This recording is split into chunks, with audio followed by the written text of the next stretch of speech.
গর্বিত নারী। চলার পথে ক্লান্তি যদি আসে, করি না তাকে পরোয়া। মাঝপথে কার হাত ছাড়ব কিংবা ধরব, সে আমার ব্যক্তিগত সিদ্ধান্ত। সমাজের প্রয়োজনে কোন নিয়ম রাখব ভাঙব, সেটা আমার সিদ্ধান্ত।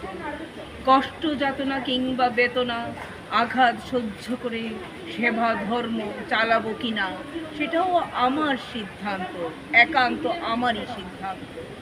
অন্যের স্বার্থে নিজের ইচ্ছেকে বিসর্জন দেব কিনা, এটাও আমার সিদ্ধান্ত।